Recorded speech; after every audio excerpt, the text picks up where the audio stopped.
And ఇప్పుడు మా king of entertainment Shri Vishnu గారిని మాట్లాడవలసిందిగా రిక్వెస్ట్ చేస్తున్నాం. సింగిల్తో బ్లాక్ బస్టర్ అందుకొని ఇప్పుడు నెక్స్ట్ విష్ణు విన్యాసం అంటూ పలకరించబోతున్నారు. శుభకృతనామ సంవత్సరం ఫిల్మ్ గ్లిమ్స్కి విచ్చేసిన మీడియా మిత్రులందరికీ, అలాగే నరేష్ గారి అభిమానులకి, ఆత్మీయులకి అందరికీ కూడా పేరు పేరున, మా రాజు గారికి, టీం అందరికీ, రాజేష్ గారికి, డైరెక్టర్ సజ్జనార్ గారికి, ప్రొడ్యూసర్ గారికి అందరికీ కూడా వెరీ వెరీ గుడ్ ఈవినింగ్. నాకు సినిమా గురించి తెలియదు, బేసిక్ ఈ సినిమా గురించి ఏం తెలియదు. నాకు నరేష్ గారు ఫోన్ చేసి ఇలా ఒక మంచి సినిమా చేశా, చాలా మంచి సినిమా చేశా, పలానా డేట్కి గ్లిమ్స్ రిలీజ్ ఉంది, మీరు తప్పకుండా రావాలి అంటే వచ్చేసాను సార్.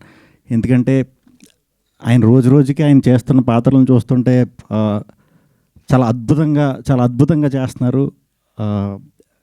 ఒక్కొక్క సినిమాకి ఒక్కొక్క వేరియేషన్ ఇస్తూ ఎంటర్టైన్మెంట్కి ఎంటర్టైన్మెంట్, ఎమోషన్కి ఎమోషన్, అండ్ దట్ టు కొత్త డైరెక్టర్లతోని ఎంకరేజ్ చేస్తున్నారు, పెద్ద డైరెక్టర్లతోని చేస్తున్నారు. ఇది చాలా కష్టం సార్. అంటే ఇప్పుడు ఎలా అయిపోయిందంటే నరేష్ గారి సినిమాలో ఉంటే చాలు అన్నంత ఇది క్రియేట్ చేసుకున్నారు సార్.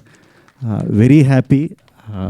ఇంకా మంచి పాత్రలు, ఇంకా మంచి మీరు ఎలాంటి అన్న రాసుకోండి, కొత్త దర్శకులు, పెద్ద దర్శకులు అందరూ ఏ పాత్ర అన్నా సరే ఇట్టే అద్భుతంగా, మనం ఊహించిన దానికంటే అద్భుతంగా చేయగలిగే నటుడు మన తెలుగు ఇండస్ట్రీలో ఉన్నందుకు చాలా గర్విస్తున్నాను.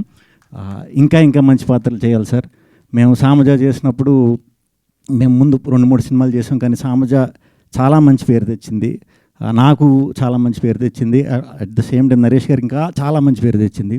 ఆ సినిమా తర్వాత చాలా కథలు నాకు ఏదొచ్చినా కూడా ఫాదర్ నరేష్ గారు అందరూ చెప్తున్నారు. ఏది ఒప్పుకోలే, ఎందుకంటే దానికంటే గొప్ప కథ వచ్చినప్పుడే చేద్దాం అన్న ఉద్దేశంతో వెయిట్ చేశా. ఈ శుభకృత నామ సంవత్సరం ఫస్ట్ సినిమా నేను అదే స్టార్ట్ చేస్తున్నాను. మళ్ళీ మా కాంబినేషన్లో ఈ సంవత్సరం చూడబోతున్నారు. సో థ్యాంక్ యూ అండి. ఇక్కడికి విచ్చేసిన వారందరికీ ఈ సినిమా చాలా మంచి సక్సెస్ అవ్వాలని మనస్ఫూర్తిగా కోరుకుంటున్నాను. ఈ సంవత్సరం మన తెలుగు సినిమాలన్నీ కూడా పండగకి అద్భుతంగా సూపర్ హిట్ చేసిన ప్రేక్షకులందరికీ ముందుగా చాలా థ్యాంక్స్. చాలా పాజిటివ్ నోట్తో స్టార్ట్ చేసాం జనవరి మంత్ని. అలాగే ఈ సంవత్సరం అంతా కూడా పాజిటివిటీ పంచుకుంటూ వెళ్ళాలని మనస్ఫూర్తిగా కోరుకుంటున్నానండి. థ్యాంక్ యూ అండి. Thank you.